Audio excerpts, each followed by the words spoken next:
तो गर्मी सुताए तो क्या उपाय, इस पर हमारी बातचीत चल रही है। अब थोड़ा और हम इस पर बातचीत कर लेते हैं।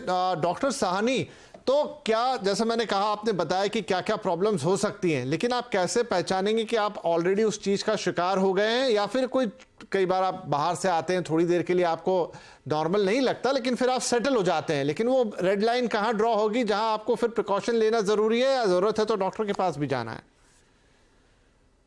जो हीट के वजह से, गर्मी की वजह से जो कॉमनेस्ट सिम्टम है, उसको हम लोग बोलते हैं हीट एग्जॉशन।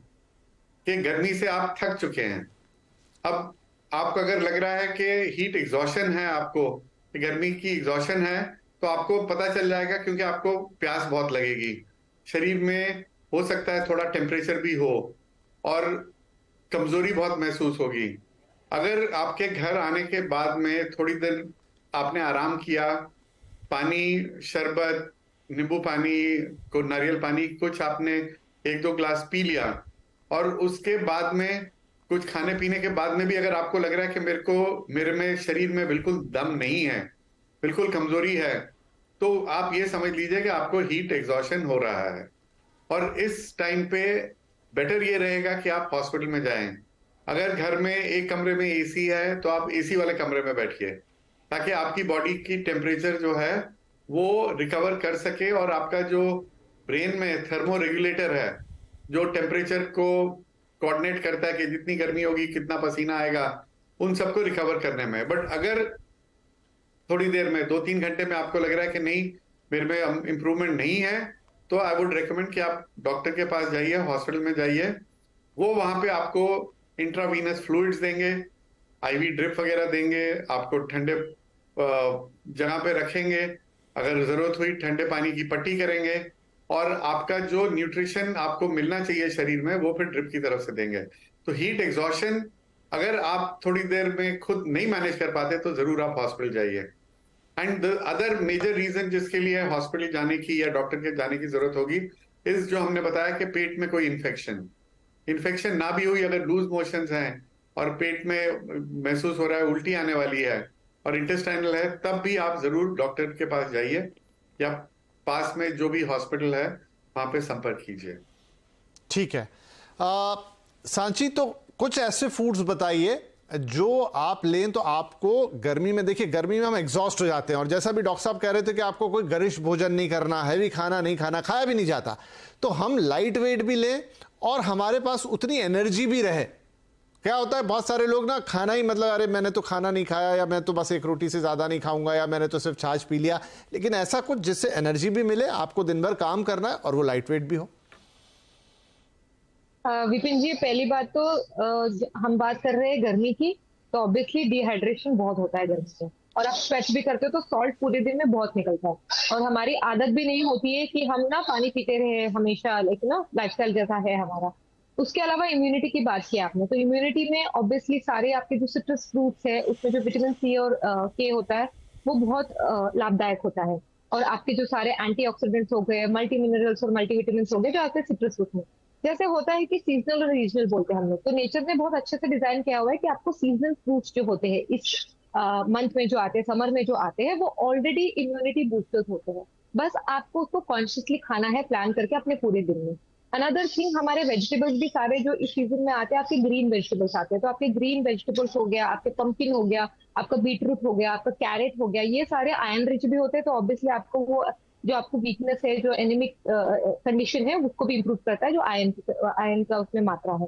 तो आपको डे आपका ऐसे स्टार्ट करना चाहिए। एक पहली बात तो, जैसे हमारे किचन में मेडिसिन ऑलरेडी होते हैं, तो टर्मरिक और जिंजर शॉट से आपको सुबह स्टार्ट करना चाहिए, ना कि शुगर वाली जो आप चाय पीते हो उसके बदले में आप उससे शुरू कीजिए।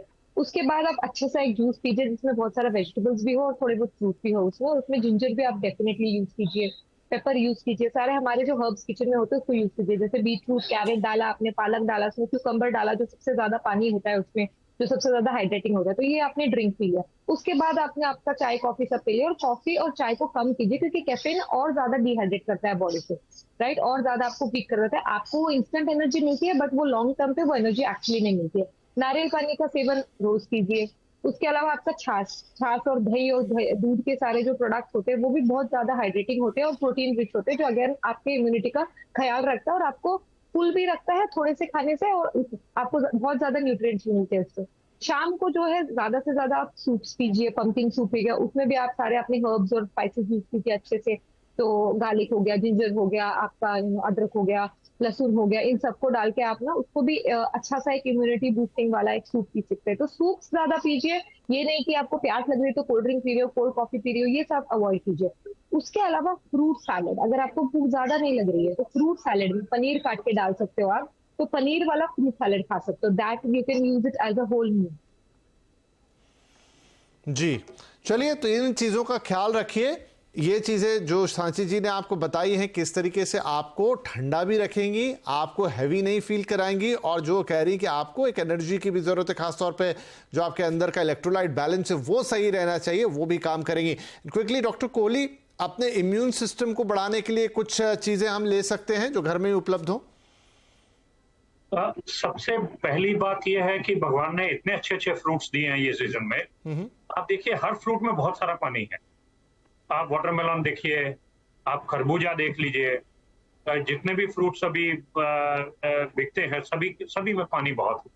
तो फ्रेश फ्रूट्स खाइए, फ्रूट जूसेस लीजिए, और इम्यूनिटी बढ़ाने के लिए आप जैसे सबसे पॉपुलर जो हमारी दवाई है वे जो पहले भी कोविड का काल में भी बहुत बार हम लोग इसी चैनल पे बहुत बार चर्चा कर चुके हैं, गुड़ूची है। तो गुड़वेल का सेवन है, स्पेशली गर्मियों के हिसाब से मुझे लगता है जो खस का सेवन है, खस के शरबत, वो अपनी बॉडी को काफी अच्छी इम्यूनिटी प्रदान करेंगे। जैसे आयुर्वेद में ये कहा भी गया है कि समदोषा समाग्निश्च समधातु मलक्रिया प्रसन्न आत्मेंद्रिय मना स्वस्थिति अभिजीयते, यानी आपको वही करना है जो आत्मा इंद्रियों को प्रसन्न करे।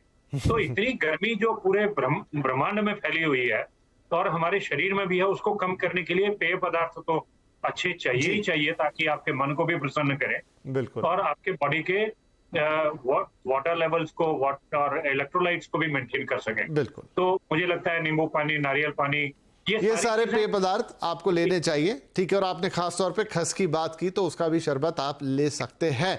तो देखिए, गर्मी हर साल आती है, लेकिन जैसा हमने कहा कि अब धीरे धीरे ये थोड़ा सा प्रचंड रूप ले रही है, और मौसम में भी बहुत ऊंच नीच है। गर्मी के साथ बीच में बारिश भी आ जाएगी, फिर अचानक वेदर चेंज हो जाएगा, तो उस चेंज का भी आपको सामना करना है। तो आप गर्मी के हिसाब से अपना खान पान बदलिए। वो चीज़ भी हमने आपको बता दी कि कहाँ आपको डॉक्टर को कांटेक्ट कर लेना है अगर आपको लगता है कि आपकी तबीयत यहाँ से ज़्यादा बिगड़ सकती है।